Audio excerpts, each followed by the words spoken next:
여러분, 변비가 심하면 기억력이 나빠질 수 있다. 이 말 처음 들으시면 깜짝 놀라죠. 화장실을 못 간 게 치매와 무슨 상관이야? 하고 고개를 갸웃하실 텐데요. 실제로 65세 이상 어르신을 30만 명 넘게 조사한 연구에서는 변비가 있는 분은 치매 위험이 2배 가까이 높았어요. 이유는 간단해요. 장이 막혀 독소가 빠져나가지 못하면 그 독소가 피를 타고 온몸, 심지어 뇌까지 자극하기 때문이에요. 오늘은 화장실 스트레스가 두뇌 건강까지 이어질 수 있다는 의외의 사실을 출발점 삼아서 60대 이후 세대가 생활 속에서 바로 실천할 수 있는 변비 예방법과 식습관을 차근차근 말씀드리려 해요. 어렵지 않으니 끝까지 편안하게 들어주세요. 먼저 상황부터 한번 살펴볼게요. 80살 김할머니 얘기예요. 김할머니는 사흘에 한 번은 꼭 나오긴 해요 라고 웃으셨지만 막상 변이 나올 때마다 돌덩이처럼 딱딱해 고생을 하셨죠. 그런 날은 아랫배가 빵빵하고 기운도 없으니 아무 일도 손에 안 잡히셨대요. 그런데 더 문제는 오래 앉아 힘을 주다 보니 어느 날은 어지러워서 쓰러질 뻔하셨다고 해요. 배변 실신까지 올 수 있는 무서운 상황이었죠. 여기서 우리는 첫 번째 문제를 확인하죠. 배출이 멈추면 독소가 쌓이고 독소가 쌓이면 온몸이 지친다. 그렇다면 해결책은 장이 원활히 미끄러지듯 움직이도록 윤활유와 따뜻한 진액을 채워주는 식단이 필수죠. 사례 하나만 더 볼게요. 70대 초반에 혼자 사시는 어르신은 입맛이 없다고 라면이나 식빵만 드셨어요. 이분은 물을 많이 마시면 되지라며 냉장고에서 꺼낸 찬물을 벌컥벌컥 들이켰는데 결과는 더 심한 복부팽만이 생겼어요. 왜 이런 증상이 나타날까요? 찬물이 급히 들어오면 장이 놀라 수축해 움직임이 오히려 느려져요. 어르신의 장은 마치 메말라 딱딱해진 행주를 계속 비틀어 짜는 꼴이 된 거죠. 여기서 두 번째, 찬물로 소화기관을 자극하면 변은 더 막힌다. 이럴 때는 어떻게 해야 될까요? 아침에 미지근한 소금물 한 컵을 천천히 마셔 장을 부드럽게 깨워주는 습관이 훨씬 나아요. 물 200ml에 천일염 반 작은 술이면 충분해요. 뜨끈하게 데운 물이라면 더 좋고요. 이제 식사 이야기를 한번 해볼까요? 흔히 채소 많이 먹으면 시원해진다라고 생각하기 쉬워요. 하지만 60대 이후부터는 채소만 열심히 씹어도 배가 부글거리거나 변이 토막토막 끊어져 나오는 분들도 많죠. 이유는 간단해요. 나이가 들면 장 근육 힘이 떨어져 거친 섬유를 밀어낼 추진력이 부족하기 때문이고, 상추를 한 접시 먹고 나면 오히려 가스가 차서 고생이라고 하신 분들도 많고, 이러한 문제를 풀 열쇠는 거칠지 않은 섬유와 좋은 기름으로 장안을 매끄럽게 만드는 거예요. 여기서 버터, 미역, 고추장이 주인공으로 등장할 수가 있어요. 먼저 버터 이야기부터 합시다. 이 기름은 콜레스테롤이 걱정인데 하고 망설이실 수가 있겠죠. 사실 좋은 동물성 지방을 소량 섭취하면 담즙이 분비돼 장 연동 운동을 도와줘요. 아침에 커피를 드신다면 10g 정도의 무염 버터를 넣어보세요. 방탄커피라고도 부르는데 갑자기 많이 넣으면 설사할 수 있으니 처음에는 티스푼 하나부터 시작해요. 커피를 못 드시는 분은 간장 버터밥이 대안이죠. 따뜻한 밥 한 공기에 버터 한 숟갈, 간장 반 숟갈 넣어 비벼 드셔보세요. 짭짤한 간장은 장벽에 기상난파를 올려주고 버터는 기를 미끄럽게 문질러주죠. 실제로 75세 송할머니는 이 메뉴를 아침으로 1, 2주간 드셨더니 딱딱하던 게 바나나처럼 부드러워졌다고 하셨어요. 다음은 고추장이에요. 고춧가루의 매운맛이 혈관과 장을 데워줘요. 매운 건 속 쓰려서 못 먹어 하시는 분들도 계시지만 티스푼 하나 정도만 반찬에 곁들이면 배를 따뜻하게 데우고 소화액 분비를 도와 변이 움직이도록 자극해줄 수도 있어요. 특히 복부가 차고 배가 자주 더부룩한 분들께는 추천드리고, 68세의 전남 광양에 사는 오할아버지는 된장찌개보다 고추장 찍은 오이 안주하기 화장실 가는데 더 직방이다 라고 경험담을 들려주셨어요. 세 번째는 미역이에요. 미역은 거친 껍질 섬유 대신 미끌미끌한 젤 섬유가 풍부해서 변에 수분을 끌어들이는데 탁월하죠. 무엇보다 국물과 함께 섭취할 수 있으니 자연스럽게 수분도 보충되고, 실제로 미역국을 일주일에 3번 정도 끓여 드시니 별다른 약 없이도 변이 부드러워졌다고 경험담을 이야기하시는 분들도 꽤 있어요. 또 미역을 초고추장에 살짝 묻혀 드시면 고추장이 식초랑 시너지를 일으켜 장이 더욱 활기를 뜨니 금상첨화겠죠. 단, 짜게 드시는 분이라면 김이나 미역을 충분히 물에 불러 염분을 빼고 드세요. 지금까지는 무엇을 먹을까였지만 어떻게 먹을까도 빼놓을 수 없겠죠. 첫째, 찬물 대신 따뜻한 수프처럼 먹는다. 시리얼이나 빵말 드시는 분들이라면 아침 식사에 귀리죽, 들깨죽처럼 부드러운 묽은 음식을 한 사발 넣어보세요. 씹기 힘든 분들한테도 좋고 따뜻한 온기가 장을 풀어줘요. 둘째, 씹는 횟수를 늘려서 침샘을 자극한다. 30회 이상 천천히 씹으면 침속 소화 효소가 미리 작동하고 장 부담이 크게 줄어들어요. 셋째, 묵직한 한 끼보다 세끼 소식. 우리 장은 나이가 들수록 긴 휴식 시간이 필요해요. 아침, 점심, 저녁을 규칙적으로 챙기되 스스로 70%만 채운다 생각하시고 젓가락을 한번 내려보세요. 배가 너무 불러서 장이 처지면 연동 운동이 둔해져요. 여기서 또 하나, 나는 물만 많이 마시면 빨리 내려갈 줄 알았는데 하고 궁금해하실 수 있어요. 과도한 수분은 오히려 몸을 차게 하고 얼굴다리의 부종을 이야기할 수가 있죠. 하루 1.5에서 2리터 정도면 충분하고 한 번에 벌컥이 아니라 조금씩 나눠 마시는 편이 좋아요. 특히 커피나 홍차 같은 카페인은 이뇨작용이 굉장히 강해서 탈수를 일으키니 커피 4잔 대신 물 3잔 원칙을 기억하시면 좋겠습니다. 지금부터는 실전 꿀팁이에요. 첫째, 발판 활용법. 변기에 앉을 때 15cm 정도 되는 발 받침대를 두시면 무릎이 배꼽보다 살짝 올라가면서 직장이 일직전이 되죠. 실제로 화장실에서 오래 앉아 힘을 주어 변을 보시던 60대 여성이 발판 하나로 변 보는 시간이 절반으로 줄었다고 본인의 경험을 얘기하는 것도 듣기도 했죠. 둘째, 대장 셀프 마사지예요. 오른쪽 아랫배에서 시작해 갈비뼈를 따라서 왼쪽으로 그리고 왼쪽 아랫배까지 둥글게 시계 방향으로 손바닥으로 돌려주세요. 아침에 침대에서 일어나기 전 3분만 해도 효과가 커요. 셋째, 복식호흡이죠. 코로 숨을 들이마시며 아랫배를 풍선처럼 부풀렸다가 내쉴 때는 풍선 절반만 남기고 갈비뼈를 살짝 조이듯 숨을 빼세요. 이렇게 보압이 유지되면 항문은 열리고 장은 부드럽게 눌려 자연 배변을 도와주죠. 영양제를 챙기신다면 산화마그네슘이나 비타민C 고용량이 변을 부드럽게 해준다는 연구도 많아요. 반대로 철분제, 칼슘제, 고단백 파우더를 과다하게 복용하면 변비가 악화될 수가 있겠죠. 약을 드셔야 하는 상황이면은 약사님이나 의사와 상담해 변비를 완화할 대책을 함께 세워두세요. 나는 약보다는 음식으로 해결하고 싶다면 오메가3 지방산이 풍부한 고등어, 들기름 등을 주 3회 이상 챙기시기도 권해드려요. 그래도 내가 제대로 소화하고 있는지 잘 모르겠다 싶으면 옥수수 통조림 테스트를 해보세요. 점심 통조림 옥수수 한 그릇을 먹고 알맹이가 며칠 후에 변에 섞여 나오는지를 관찰하는 거예요. 2, 3일 안에 대부분 빠져나오면 대장 통과 시간은 정상 범위, 4일을 넘어가면 장 운동이 다소 느린 편이라고 볼 수 있죠. 가족과 동시에 해보면 더 객관적으로 비교할 수 있으니 재미삼아 도전해보세요. 그리고 언제 병원을 가야 하는지도 알아두셔야 되죠. 매일 보더라도 변이 연필처럼 가늘거나 검은색, 선혈이 물어 나올 때, 복통이 새로 생기고 체중이 급격히 줄 때는 꼭 전문의 상담을 받으셔야 되고, 또 70대 이후 처음이라도 대장 내시경 검사를 해두면 용종이나 협착 같은 구조적 문제를 조기에 발견해 수술 없이 해결할 확률이 높죠. 실제로 68세 여성 환자 한 분은 왼쪽 대장에 협착이 있었는데 단순 변비라고 생각해 미루시다가 장 폐색 직전까지 가서 악화된 뒤에야 수술로 해결한 경우도 있었어요. 노인 변비는 단순히 불편함에 그치지 않고 실신이나 장 폐색 심하면 치매 위험까지 높일 수 있는 중요한 건강 신호예요. 거친 채소만 많이 먹자는 옛 관념에서 벗어나 버터나 고추장, 미역처럼 장을 미끌거리게 하고 장을 깨워주는 음식과 따뜻한 소금물, 규칙적인 식사 시간을 통해 장 속에 진액과 윤기를 한번 채워줘 보세요. 발판, 마사지, 복식호흡 같은 작은 습관이 약보다 강력한 처방이 될 수가 있죠. 무엇보다 오늘 화장실에서 편안했는가를 매일 스스로 한번 체크하신다면 장도 뇌도 더 오래 건강할 수가 있겠죠.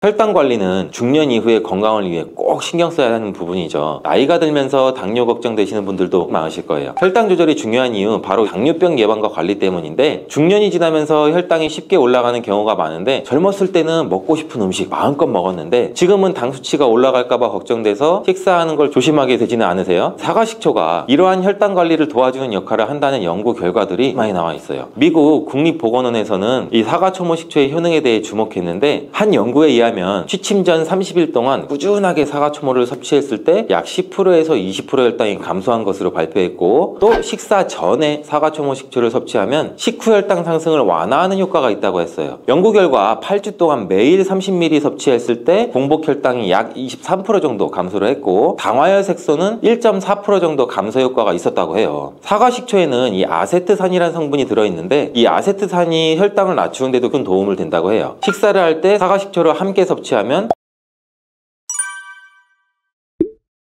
언제부턴가 TV나 유튜브에 식초가 몸에 좋다고 나오는 거 보신 적 많으실 거예요. 건강에 사과 식초가 좋다고 에사비가 좋다고 하는데, 이 에사비라고 많이 나오죠. 에사비는 애플 사이더 비니거를 줄인 말인데, 에사비는 사실 이 쉽게 말해 일반 사과 식초보다는 몸에 조금 더 건강한 사과 식초예요. 한국말로는 사과 초모 식초라고도 하는데, 사과 초모 식초가 건강에 좋은 식품으로 주목을 받고 있지만 정확히 어떤 식초인지 일반 사과 식초와는 무엇이 다른지 궁금하신 분들이 많으실 거예요. 왜 이렇게 이 사과 초모 식초가 유행인지, 또 몸에 어떤 유익한 작용을 하는지 아주 쉽게 설명해 드릴게요. 이 사과 초모 식초는 사과를 발효시켜 만든 식초인데, 보통 사과를 으깨서 효모와 함께 발효시키면 알코올이 생성돼요. 여기에 초산균을 더해주면 알코올이 초산으로 변하면서 우리가 아는 애플 사이더 비니거, 즉 사과 초모 식초가 만들어지죠. 인위적이지 않은 자연 발효 과정을 거치기 때문에 유익한 성분들이 풍부하게 남아있다고 하는데요. 이 사과 식초는 사실 아주 오랜 역사를 가지고 있어요. 고대 그리스 시대부터 건강 건강을 위해서 활용했다고 하는데 옛날부터 특히 소화 건강을 돕고 면역력을 높이는 데 유용하다고 알려져 있죠. 현대에 들어서도 다양한 연구를 통해서 이 사과식초가 여러 가지 건강 효과가 밝혀지면서 많은 사람들이 주목하고 또 애용하는 건강식품이 되었는데, 여기서 궁금한 게 그렇다면 일반 사과식초와 애플 사이더 비니거는 무엇이 다를까요? 겉으로 보기에는 비슷해 보일 수도 있지만 몇 가지 차이점이 있어요. 일반 사과식초와 사과 초모식초의 차이점 바로 알려드릴게요. 첫 번째 차이점은 바로 제조 과정이 달라요. 사과 초모식초는 사과를 발효시켜서 만든 천연 발효식초인데, 보통 마트에서 파는 사과식초와는 다르게 사과를 발효시킨 뒤 사과주가 되는 1차 발효를 거친 뒤에 식초가 되는 2차 발효 과정을 자연스럽게 거쳐서 몸에 좋은 영양 성분이 풍부해지게 만드는 거죠. 일반 사과식초는 정제된 방식으로 만들어지는 경우가 많아서 초상균과 효소 같은 사과식초를 만들 때 자연스럽게 발생되는 유익한 성분들이 제거가 되고 깨끗하게 걸러져 나오게 되는데, 사과 초모식초는 자연 발효 형식으로 제조되고 걸러지지 않기 때문에 자연효소와 특히 마더라고 불리는 유익균 덩어리를 포함하게 되는 거예요. 두 번째 차이점은 영양 성분에 있는데, 사과 초모식초는 인위적으로 거르지 않아서 그 안에는 유기산이나 폴리페놀, 미네랄 등이 굉장히 풍부하게 포함되어 있어요. 특히 이 마더라고도 불리는 초산은 건강에 많은 이점을 준다고 알려져 있죠. 세 번째 다른 점은 맛과 향에 있어요. 일반 사과식초는 상대적으로 깔끔하고 강한 신맛을 갖고 있는데, 애플 사이더 비니거는 자연스럽고 부드럽고 조금 더 깊은 풍미와 신맛을 갖고 있는 편이에요. 색깔도 정제된 사과식초는 이 맑고 깨끗한 반면 사과 초모식초는 색깔이 약하고 밑에 심전물이 있을 수가 있죠. 마트에서 사과 초모식초를 구입하고 싶은데 일반 사과식초와 어떻게 구분하는지 모르신다고요? 사과 초모식초 확인하는 방법 알려드릴게요. 식초 코너에 보시면 다양한 식초들이 가득한데, 사과 초모식초라고 써있거나 영어로 애플 사이더 비니거라고 써있거나 영어로 초모를 뜻하는 마더라고 써있은 식초로 골라주시면 돼요. 그렇다면 이렇게 유익한 성분을 가지고 있는 사과 초모식초가 건강에는 어떤 도움을 줄까요? 사과 초모식초의 효능 알려드릴게요.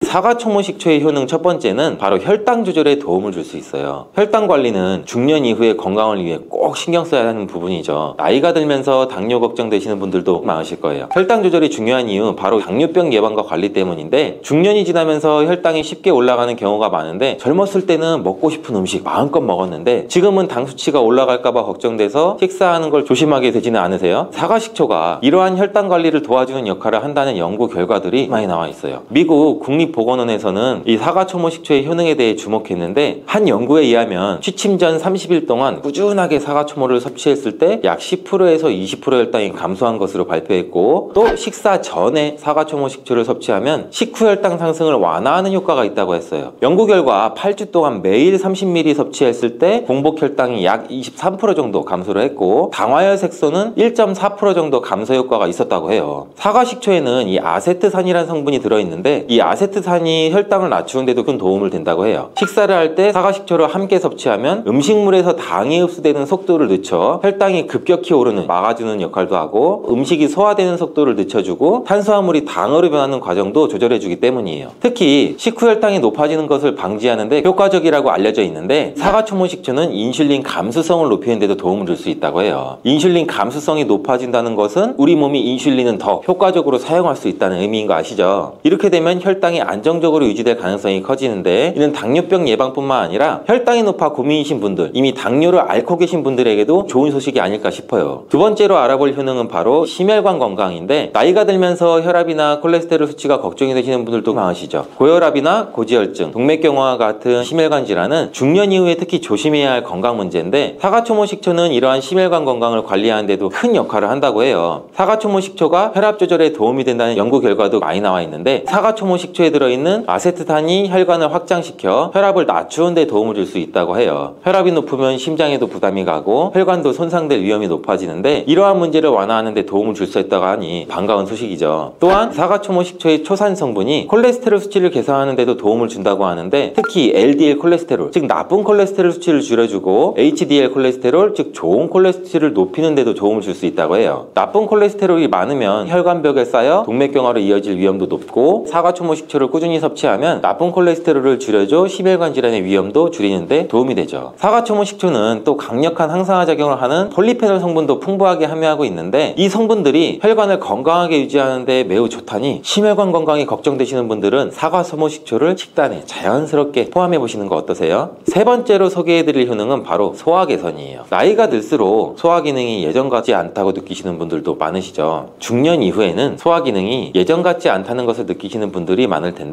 소화가 잘 안 되면 속이 더부룩하고 불편함을 느끼게 되죠. 사과초모 식초가 이러한 문제를 완화하는 데 도움을 줄 수 있다고 해요. 사과초모 식초에는 프로바이오틱스, 즉 유익균의 먹이가 되는 프리바이오틱스 성분이 포함되어 있어서 장내 환경을 개선하고 유해균 증식도 억제해주고 장내 환경을 건강하게 유지하는 데도 도움을 주죠. 유익균이 많아지면 장이 건강해지고 소화도 원활하게 이루어지게 될 뿐만 아니라 위산 분비를 또 촉진하는 데도 도움을 준다고 해요. 위산이 부족하면 음식물이 제대로 소화되지 않고 위장에 오래 머물러 속이 더부룩하거나 소화불량이 생길 수가 있는데 사과초모 식초가 이를 돕는 역할을 해주는 거죠. 특히 기름진 음식을 먹은 후 더부룩함을 느끼신다면 음료로 대신에 사과초모 식초를 물에 희석해서 마시는 것도 좋은 방법이에요. 네 번째, 사과초모 식초의 놀라운 효능은 바로 체중 조절에 도움을 준다는 거예요. 사과초모 식초가 체중 조절에 도움이 된다는 이야기를 들어보신 적 있으세요? 해외에서는 이미 사과초모 식초가 체중 조절에 큰 도움을 준다는 게 널리 알려져 있는데 데이비드 베컴의 아내인 빅토리아 베컴이 아침마다 이 사과초모 식초를 꾸준히 마셔왔다는 게 유명하죠. 실제로 여러 연구에서 사과초모 식초가 체중 관리에 큰 영향을 준다는 결과가 나오고 있는데 여기에서는 여러 가지 이유가 있어요. 먼저 알려드릴 건 사과식초의 식욕 억제 효과 때문인데 기능성 식품 저널에 발표된 연구에서는 식사하기 전에 식초를 섭취하면 포만감을 자극해서 자연스럽게 식사량 감소시키는 데 도움을 준다고 발표했고 사과식초에 들어있는 아세트산이 식욕을 조절하는 데도 도움을 주기 때문인데 이 아세트산이 뇌에서 식욕을 조절하는 호르몬에 영향을 미쳐서 식사를 한 후에도 포만감을 오래 유지할 수 있도록 돕는다고 해요. 그래서 사과초모 식초를 식사 전에 마시면 자연스럽게 식사량을 줄이는 데도 도움을 줄 수 있죠. 또한 이 아세트산은 체내에서 지방을 분해하고 지방 대사를 활발하게 만들어주는데 지방을 에너지로 변화하는 과정이 원활해지면서 체지방이 줄어드는 데도 도움을 줄 수 있고 혈당의 급격한 상승을 억제하는 데도 도움을 줄 수 있으니 유용하죠. 특히 식사 전에 애플 사이더 비니거를 섭취하면 포만감을 오래 유지시켜주고 과식을 방지하는 데도 도움을 줘주니 과식을 줄이면 자연스럽게 체중 관리가 쉬워지겠죠. 사과초모 식초의 효능은 이것뿐이 아닌데요. 다섯 번째 효능은 바로 피로 개선 효과예요. 현대인들은 만성 피로에 시달리는 분들이 많은데 푹 쉬기도 어렵고 또 충분히 쉰 것 같지만 몸은 여전히 찌뿌둥하고 피로가 쌓여서 힘든 날도 많죠. 이럴 때 사과초모 식초가 피로 회복에 도움을 준다는 사실이 많은 사람들이 주목하는 효능이에요. 우리가 피로를 느끼는 이유 중 하나는 우리 몸에 쌓인 젖산 때문인데 사과식초에 들어있는 유기산과 아미노산이 이 젖산을 분해하는 데 큰 도움을 주고 또 미네랄, 비타민, 효소가 풍부하게 포함되어 있어서 몸에 필요한 영양소를 공급하고 체내 에너지를 촉진시키는 데 도움을 줘요. 우리 몸에서 신진대사 촉진이 활발하게 되면 피로감을 덜어주는 효과를 볼 수 있고 사과초모 식초를 섭취할 때 대부분 물을 같이 마시게 되는데 수분 섭취는 체내의 독소 제거와 해독작용을 돕는 데 중요한 역할을 해주죠. 우리 몸에 독소를 제거하고 노폐물을 배출하고 기운을 차리는데 도움을 받을 수가 있죠. 우리 몸에 독소가 쌓이면 몸이 더 쉽게 피로해지고 기운이 빠지기 마련인데 꾸준히 사과초모 식초를 섭취하면 피로회복도 빨라지고 활력도 되찾을 수 있다고 하니 이제부터라도 꼭 챙겨 드셔야겠죠. 사과초모 식초가 건강에 여러 가지 도움을 줄 수 있는 것은 사실인데 올바르게 섭취하는 것이 중요해요. 아무리 좋은 효능을 가진 제품이라도 섭취 방법에 따라 큰 부작용이 있을 수 있기 때문에 이를 잘 알고 섭취하는 것이 중요한데 건강에 오히려 해가 될 수 있는 사과초모 식초 드실 때 꼭 지켜야 되는 주의사항 바로 알려드릴게요.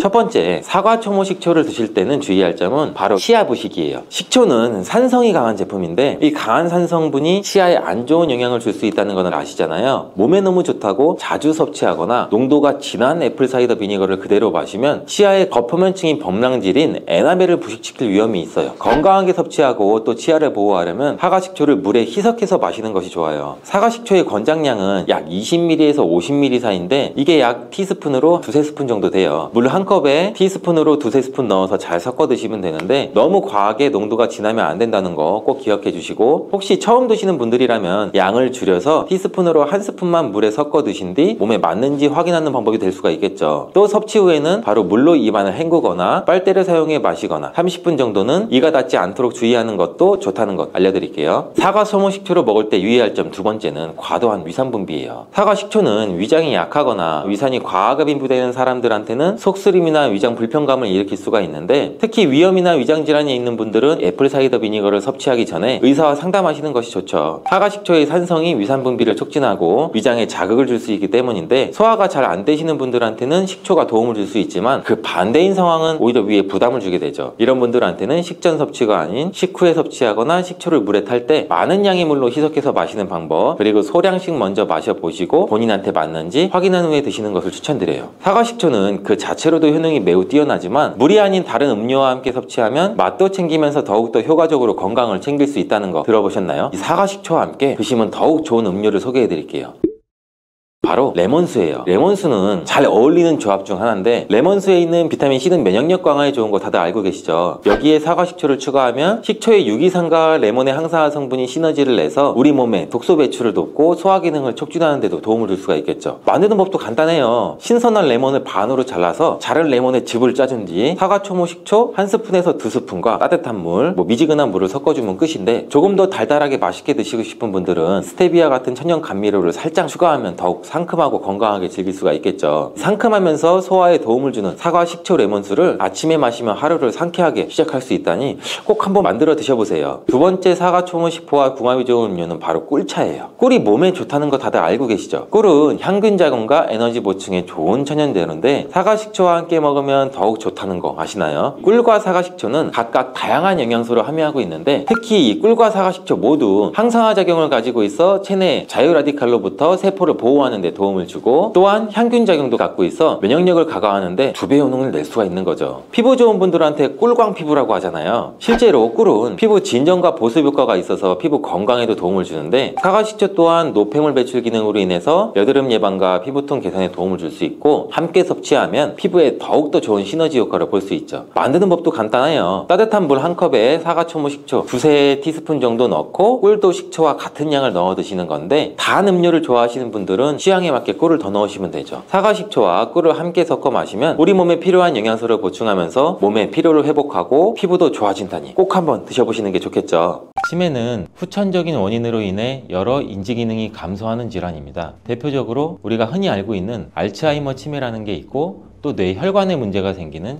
혈관성 치매, 성격, 행동, 언어에 영향을 미치는 전두측엽 치매, 여러 형태의 치매가 동시에 나타나는 혼합형 치매 등 여러 가지가 있습니다. 더 이상 남의 얘기가 아닌 치매를 피해갈 수만 있다면 얼마나 좋을까요? 숙면을 취하지 못한 상태에서 생활하게 되면 우리 몸은 피로가 누적되고, 그로 인해 주의력은 떨어지고 기억력도 저하되고, 이 뇌와 심장에 과부하가 걸려 치매 위험도 굉장히 높일 수 있고, 건강한 습관이 항상 나를 만든다. 건강한 삶을 원하시면 지금 바로 구독을 눌러주세요.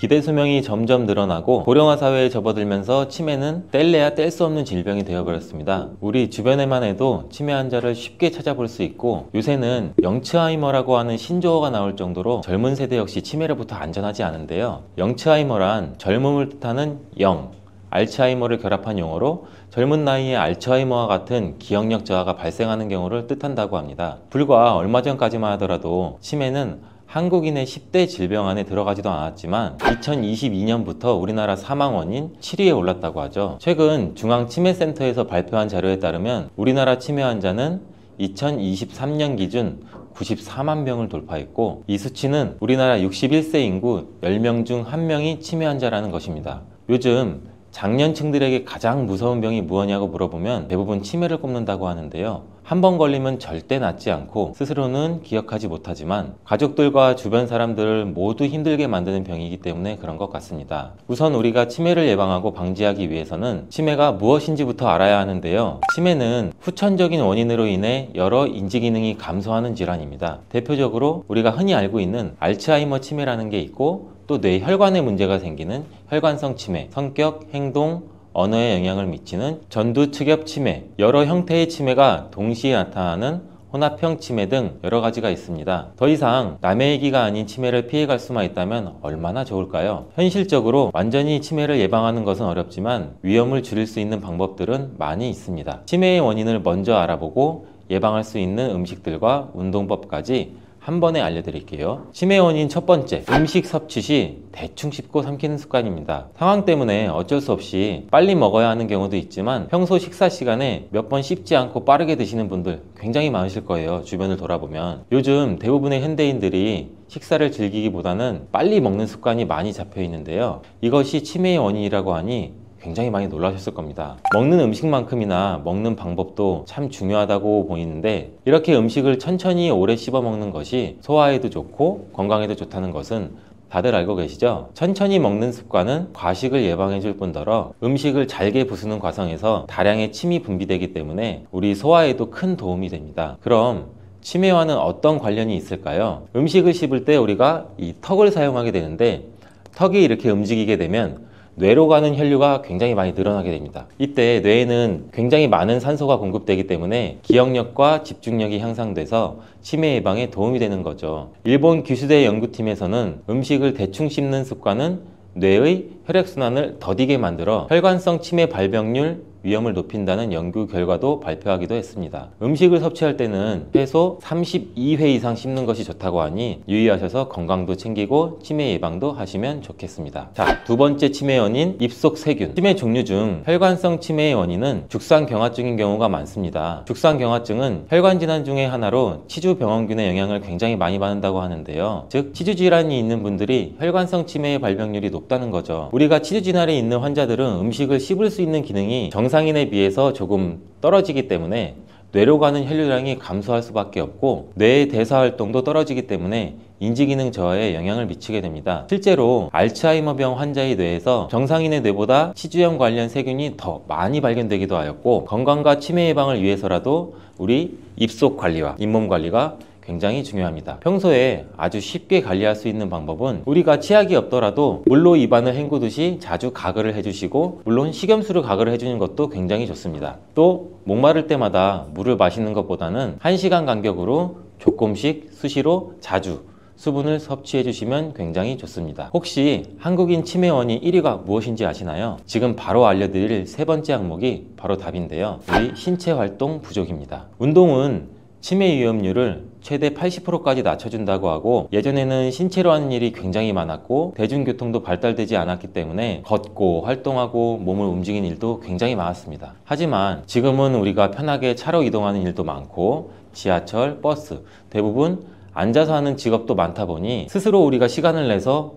일부러 운동하지 않는 이상은 신체를 움직일 일이 거의 없습니다. 치매를 떠나서 적당한 신체 활동 없이는 우리 몸에 근육을 생성할 수 없고 건강한 몸을 유지하기 굉장히 어렵습니다. 운동을 너무 거창하게 생각하지 마시고 오늘부터라도 식사 후 엘리베이터 대신 계단을 오르거나 짧게라도 주변 산책을 즐겨보시는 게 어떨까요? 자, 마지막 네 번째, 수면 부족에 대해 이야기하고 치매에 좋은 음식 5가지도 함께 알려드리겠습니다. 이것저것 생각이 꼬리에 꼬리를 물고 근심 걱정이 많은 날은 유독 잠들기도 힘든데요. 저뿐만 아니라 주변 얘기들 들어보면 저녁에 잠이 오지 않아 TV나 유튜브를 틀어놓고 겨우 잠이 들거나 깊게 잠들지 못해 우리가 수면장애로 힘들어 분들이 굉장히 많더라고요. 잠을 자려고 누웠지만 눈이 말똥말똥해지고 핸드폰만 잠시 만지다가 자야지 하다 보면 벌써 새벽이 되고, 이런 경험 다들 있으실 거예요. 숙면을 취하지 못한 상태에서 생활하게 되면 우리 몸은 피로가 누적되고 그로 인해 주의력은 떨어지고 기억력도 저하되고 인지기능 장애가 발생할 수 있기 때문에 수면 관리는 필수 중에 필수라고 보시면 됩니다. 단순히 피곤해서 몸만 힘들어지는 게 아니라 이 뇌와 심장에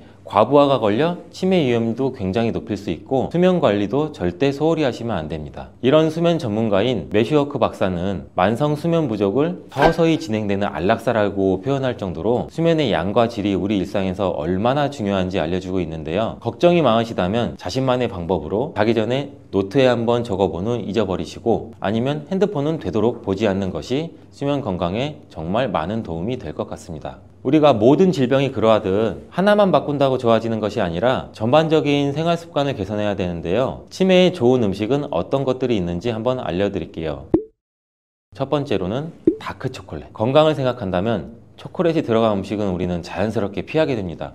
우리가 마트나 편의점 쉽게 접할 수 있는 초콜릿은 카카오 함량이 굉장히 낮고 첨가물과 당류가 굉장히 많이 들어가 있지만 다크 초콜릿은 카카오 함량이 높아 건강상에 이로운 점이 많습니다. 카카오 함량이 높은 것을 드시는 게 여기서 키 포인트 핵심인데, 항산화 성분과 플라보노이드 성분이 풍부하여 뇌에 있는 혈류를 개선시켜주고 또 뇌 기능을 향상시키는 데 도움을 주며, 일부 연구 결과에서는 이러한 다크 초콜릿이 기억력과 인지 기능을 개선하는데 굉장히 긍정적인 영향을 미친다고 보고된 적도 있습니다. 초콜릿을 구입하실 때는 카카오 함량을 꼭 확인하셔서 함량이 높은 것을 구입하셔야 건강에 도움을 받을 수 있고 기타 첨가물량이 적어진다고 보시면 됩니다. 카카오 함량이 높아질수록 단맛보다는 약간 쌉싸름한 맛이 더 강해서 자연스럽게 과다 섭취도 방지할 수 있습니다. 그리고 두 번째, 마시는 차. 우리 모닝커피 드시는 분들 정말 많으시죠? 커피가 절대 나쁘다는 것은 아니지만 치매 예방을 위해서는 녹차를 생활화해 보시는 건 어떠세요? 녹차에는 카테킨과 플라보노이드라는 항산화 성분이 들어있어 혈액순환을 돕고 세포에 있는 노화도 막아줍니다. 한 연구 결과에서 이러한 플라보노이드가 풍부한 음식을 추가로 섭취하였을 때 치매 위험이 28%나 낮아졌고, 또 녹차나 홍차를 하루 5잔 마신 경우는 치매 위험이 크게 감소한 것으로 관찰되었는데요. 하지만 너무 과한 섭취는 또 우리 몸에 간에 무리를 줄 수 있기 때문에 하루 1~2잔 정도 드시는 것을 추천드립니다. 그리고 세 번째, 베리류. 저희 어머니께서는 눈 건강에 도움이 된다면 블루베리를 어렸을 때부터 굉장히 많이 저한테 권하기도 하고 섭취를 하셨는데, 이러한 블루베리는 눈 건강뿐만 아니라 블루베리에 함유된 안토시아닌, 폴리페놀, 베타카로틴 등 강력한 항산화 성분들이 이러한 인지력 감퇴를 늦추고 신경 전달을 촉진시켜줘 치매 예방에도 도움이 되는 굉장히 고마운 과일이었습니다. 미국 하버드 의대 정신과 전문의 우마나이드 교수는 뇌가 건강하게 노화되는데 가장 좋은 음식으로 블루베리를 꼽았고, 중장년층 치매 예방 음식으로는 블루베리가 가장 좋다는 연구 결과도 있습니다. 블루베리 외에도 라즈베리, 딸기, 크랜베리, 아사이베리, 이렇게 베리류는 치매에 좋은 영향을 주기 때문에 하루 권장량만 잘 지켜서 매일 꾸준히 드시면 굉장히 좋은 음식입니다. 자, 네 번째, 올리브유. 올리브유는 강력한 항산화 작용을 하는 비타민 E를 함유하고 있어 뇌를 손상시키는 활성산소를 제거하고 뇌졸중이나 알츠하이머병 같은 뇌질환의 위험을 줄이는데 굉장히 효과적인데요. 건강 관련 논문들과 각종 연구에서 반복적으로 소개되어 있고 치매 위험성이 줄어든다는 연구 결과도 있습니다. 또한 치매 예방을 위해 하버드대 테시어 박사는 30년간 성인 남녀를 대상으로 연구를 한 결과 올리브유를 먹은 사람이 먹지 않은 사람에 비해 치매에 걸릴 확률이 28%나 줄어든다고 얘기했습니다. 그리고 이러한 불포화 지방산도 많이 들어있기 때문에 지방이 축적되는 걸 막아주고 이러한 혈관까지 튼튼해지는 효과까지 얻을 수 있으니 정말 잘 챙겨 드셔야겠죠. 다만 엑스트라 버진을 드시는 게 좋고 열을 가해서 사용하기보다는 우리 드레싱, 소스로 활용하는 것을 추천드립니다. 다섯 번째, 녹황색 채소. 건강한 식습관 하면 가장 먼저 떠오르는 것이 채소 섭취입니다. 누구나 흔히 알고 있는 것이 채소를 먹으면 건강해진다고 알고 있는데요. 이 채소도 제철에 맞게 골고루 챙겨 먹어서 나쁠 것은 전혀 없습니다. 그 중에서도 녹색잎을 갖춘 시금치나 브로콜리, 케일, 상추는 이 엽산이라는 영양소가 굉장히 많이 풍부하게 들어있습니다. 이러한 엽산은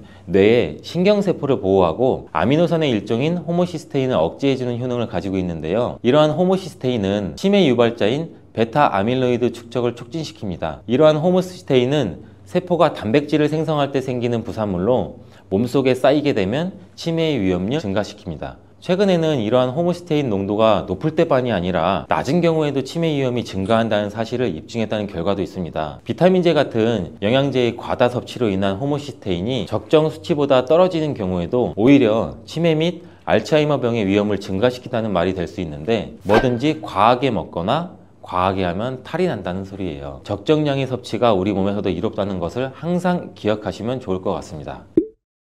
치매에 좋은 운동법도 있는데요. 치매하면 떠오르는 운동이 있으세요? 저는 이러한 손운동이 가장 많이 떠오르는데요. 잼잼잼 하는 거, 손끝을 치거나 주먹을 쥐었다가 하는 동작, 박수치기, 손등치기, 이러한 운동들 굉장히 많이 보셨을 거예요. 이러한 운동들이 정말 별거 아닌 것 같지만 이러한 뇌 신경세포를 부활시켜 인지기능 향상에도 도움이 된다고 알려져 있습니다. 이 외에도 쉽게 하실 수 있는 운동법들이 굉장히 많이 있으니 참고하셔서 치매 예방에도 도움이 되셨으면 좋겠습니다. 치매에 좋은 운동, 첫 번째, 명상. 스트레스는 만병의 근원인 거 굉장히 많이 알고 계시죠? 스트레스를 많이 받으면 당연히 뇌 건강이 나빠지고 치매 위험률도 높아집니다. 하지만 스트레스를 잘 다루는 게 쉬운 일은 아니기 때문에 대다수가 폭식을 하거나 폭음을 하며 넘기는 경우가 굉장히 많습니다. 이러한 방법은 당뇨뿐만 아니라 각종 질환에 노출될 가능성이 높기 때문에 지혜롭게 우리가 스트레스를 푸는 법을 찾는 것이 좋은데, 가장 대표적인 것이 명상입니다. 하루 종일 일하고 생각하느라 과부하에 걸려있는 우리의 이런 뇌를 진정시켜주고 바빠서 돌아보지 못했던 나 스스로를 돌아볼 수 있는 아주 좋은 방법이에요. 이러한 명상을 실제로 뇌의 기억력 향상에 기여한다는 것이 밝혀졌고, 치매를 연구하는 학자들이 공통적으로 인정하는 것도 또한 명상입니다. 저도 하루 5분씩 부담 없는 시간대를 정해 자기 전이나 아니면 아침에 일어나서, 정말 시간을 오랫동안 할 필요는 없고 5분 정도만 투자해도 매일 명상을 하는 편인데요. 처음에는 몸이 더 찌뿌둥한 것 같고 스스로 어색하기도 했지만, 정말 이게 꾸준히 하다 보면 호흡을 통해 몸과 머리가 가벼워지는 느낌도 굉장히 많이 받으실 겁니다. 치매에 좋은 운동 두 번째, 유산소 운동. 거창하지 않고 아무런 도구 없이 뛰거나 빠르게 걷는다고 치매가 예방된다고 하니 너무 반가운 소식 아니에요? 중년에 유산소 운동을 꾸준히 하게 되면 치매에 걸릴 확률이 무려 30%나 감소하고, 이런 알츠하이머는 45%나 감소하는 효과가 있다고 합니다. 그럼 나이가 많으면 효과가 없을까요? 절대 그렇지 않습니다.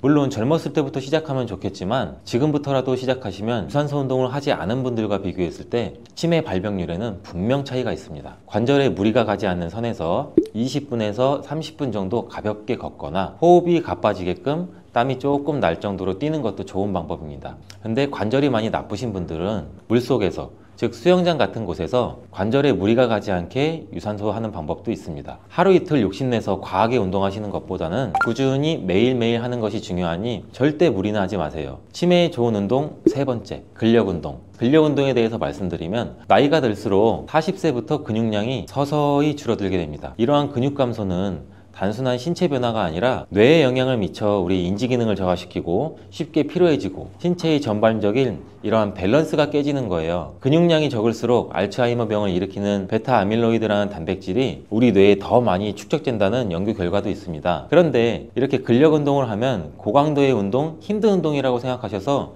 시작부터 안 하시는 경우가 굉장히 많은데 절대 그렇지 않습니다. 어떤 운동이든 내 몸에 맞게 꾸준히 하는 것이 가장 중요한데, 집에서 할 수 있는 운동도 굉장히 많아요. 우리가 집에서 할 수 있는 맨몸 운동으로는 우리가 흔히 알고 있는 플랭크, 그리고 앉았다 일어났다 스쿼트, 팔굽혀펴기가 있고, 도구를 이용하고 싶다고 하시면 가벼운 아령을 구입하셔서 활용해 보는 것도 좋을 것 같습니다. 우리가 나이가 들면 들수록 수면의 질이 굉장히 중요하죠. 우리가 만약 잠을 자지 않고 항상 깨어 있다면 우리 몸은 어떻게 될까요? 11일 24분 동안 안 자는 실험을 진행했대요. 그 뒤에 정신적이나 신체적인 문제를 경험했다고 하는데, 이게 굉장히 마치 고문을 당하는 수준 그 이상의 고통이라고 회상하고, 다시는 이런 실험을 하지 않겠다, 이런 식으로 말했다고 하네요. 이 잠을 자는 동안 우리 몸은 하루 동안 쌓인 피로를 풀고 세포가 회복되고 우리 몸의 면역력도 강화돼요. 특히 우리가 깊은 잠에 들면 우리 몸에서 성장 호르몬이 분비가 되는데, 이렇게 우리 신체에 중요한 잠, 이 수면의 기능 4가지 제가 바로 알려드릴게요.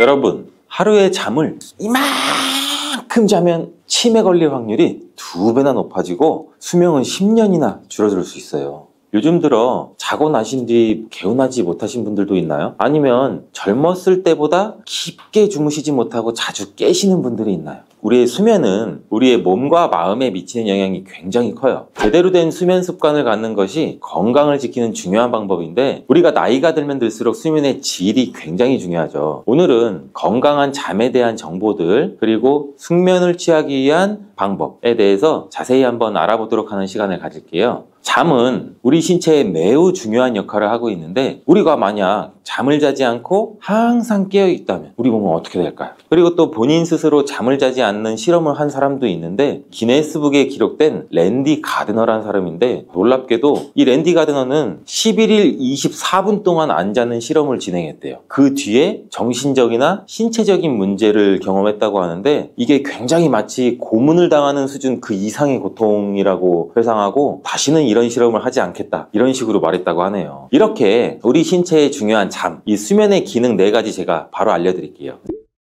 수면의 기능 첫 번째는 우리 몸의 신체 회복과 우리 몸의 면역력에 대한 유지예요. 이 잠은 단순히 피곤을 풀기 위한 시간이 아니라는 점은 알고 계시나요? 이 잠을 자는 동안 우리 몸은 하루 동안 쌓인 피로를 풀고 세포가 회복되고 우리 몸의 면역력도 강화돼요. 특히 우리가 깊은 잠에 들면 우리 몸에서 성장 호르몬이 분비가 되는데, 또 성장 호르몬은 성장기나 아기 때만 나오는 거 아니냐고 이렇게 생각하시는 분들도 많이 계시죠? 이 성장 호르몬은 성인이 돼서도 계속 나와요. 이 호르몬은 세포 재생을 촉진하고 근육 회복과 조직 복구에 굉장히 중요한 역할을 해요. 나이가 들면서는 이 부분이 조금 더 크게 비중을 차지하는 거죠. 특히 우리가 운동을 하신 뒤에는 우리 몸의 근육 조직이 손상이 되는데, 이때 성장 호르몬이 분비돼서 또 근육의 회복을 도와요. 또 수면 중에는 이 심박수랑 혈압이 낮아져서 우리 몸의 심혈관계에 휴식도 주고, 이로 인해서 신체 전반적인 회복이 또 촉진이 되죠. 또 수면 중에는 우리 몸의 면역세포인 T세포와 사이토카인이라는 물질이 활발히 분비가 되는데, 이 세포들은 우리 몸에서 병원균이 들어오면은 싸우는 역할을 하죠. 우리 몸의 보호막, 그리고 감염이나 질병에 대한 방어력도 증가시켜요. 따라서 우리가 충분한 수면을 취하지 않으면 우리 몸의 신체 회복이 느리고 면역력도 떨어지고 감염이나 질병에 쉽게 노출이 될 수 있다는 것, 여러분 한번 기억해 두셔야 돼요. 두 번째는 정신 건강에 대한 영향을 줘요. 수면은 우리의 정신 건강에도 굉장히 중요한데, 수면 중 우리의 뇌는 하루 동안 겪은 일들을 하나씩 정리하고 또 감정적으로도 안정된 상태를 유지하려고 해요. 만약에 우리가 잠을 충분히 자지 않으면 스트레스와 불안감이 쌓여서 정신적으로 굉장히 또 불안해질 수가 있고 불안정해질 수가 있어요. 또 이러한 수면 부족은 우울증이나 불안장애 같은 정신적인 문제를 일으킬 수가 있어요. 정기적인 수면은 우리 몸의 감정을 조절하고 마음의 평화를 유지하는데도 굉장히 중요한 요소 중에 하나예요. 자, 세 번째, 수면의 기능은 기억력과 학습 능력의 향상이에요. 우리 뇌는 잠을 잘 때 깨어있을 때 학습한 내용들을 하나씩 정리하고 그 기억을 강화하는 과정을 거친다는 것 알고 계시나요? 공부나 일을 할 때 밤에 충분히 잠을 자면 다음날 더 잘 기억하고, 새로운 정보를 학습하고 밤을 새거나 충분한 수면을 이루지 못한 날은 자꾸 실수하고 어떤 것을 배웠는지 생각이 안 나는 이러한 경험들도 다들 있으실 거예요. 연구에 따르면 수면은 우리 뇌에서 정보를 처리하고 기억을 확실히 하는 중요한 역할을 한다고 하는데, 잠을 자는 동안 뇌 신경 전달하는 세포가 있는데 그 시냅스 연결이 강화가 돼요. 이는 새로운 정보나 기술을 학습한 뒤에 우리가 그 정보를 장기 기억으로 전환하는 데 도움을 주는 역할을 하죠. 그래서 충분한 수면을 취하는 것은 특히 학습이나 직장에서의 업무 효율성에 굉장히 직접적인 영향을 미쳐요. 네 번째, 수면의 기능은 우리 체중 관리에 도움이 되죠. 수면은 체중과도 굉장히 깊은 연관이 있는데, 수면이 부족하면 우리 몸의 호르몬 균형이 먼저 깨져요. 배고픔을 유발하고 식욕을 촉진시키는 호르몬인 그렐린이라는 호르몬이 있는데 그게 증가하게 되죠. 이 그렐린 수치가 높으면 식욕이 강해지고 또 과식을 하거나 우리가 고칼로리 음식을 더 많이 먹게 돼요. 반대로 수면이 우리가 부족하게 되면 우리 몸에 포만감을 느끼게 해주는 호르몬이 있어요. 이 렙틴이라는 호르몬인데 이건 오히려 감소하게 돼요. 이렇게 되면 아무리 먹어도 포만감을 잘 느끼지 못하고 배고픔을 굉장히 많이 느끼게 되죠. 그래서 과식을 할 수가 있고 야식을 찾게 되는 일도 늘어날 수가 있죠. 장기적으로 보면 체중 증가도 유발하고, 또한 이러한 수면 부족은 인슐린 저항성도 증가시켜 당뇨와 같은 대사질환까지도 생길 수가 있죠. 그래서 우리가 수면을 잘 취하는 것이 체중 관리와 대사 건강을 유지하는데 매우 중요한 역할을 한다는 것 잊지 마세요.